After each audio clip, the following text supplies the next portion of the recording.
ଏବେ ସମଗ୍ର ଦେଶରେ ଅତ୍ୟନ୍ତ ଆନନ୍ଦ ଉଲ୍ଲାସର ସହିତ ହର୍ ଘର୍ ତିରଙ୍ଗା ଉତ୍ସବ ପାଳିତ ହେଉଛି।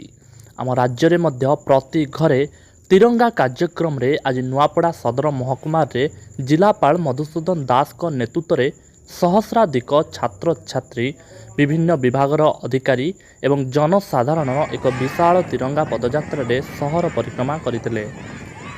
ସ୍ଥାନୀୟ ଷ୍ଟାଡିୟମ ପଡ଼ିଆରୁ ଏହି ଶୋଭାଯାତ୍ରାକୁ ଜିଲ୍ଲାପାଳ ସବୁଜ ପତାକା ହଲାଇ ଶୁଭାରମ୍ଭ କରିଥିଲେ।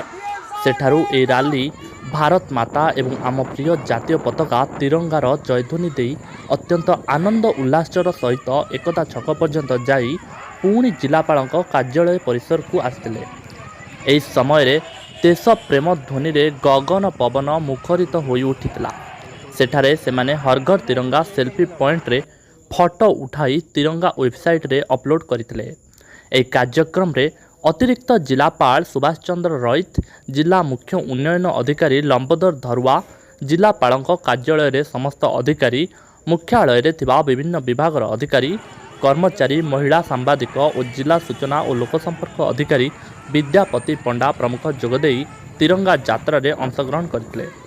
ସ୍ୱାଧୀନତା ଦିବସ ପାଳନ ପୂର୍ବରୁ ଏହି ବିଶାଳ ଭବ୍ୟ ଶୋଭାଯାତ୍ରା ଛାତ୍ରଛାତ୍ରୀ ତଥା ଜିଲ୍ଲାବାସୀଙ୍କ ହୃଦୟରେ ଦେଶ ପ୍ରେମ ଭାବନାକୁ ଆହୁରି ମଜବୁତ କରିଛି।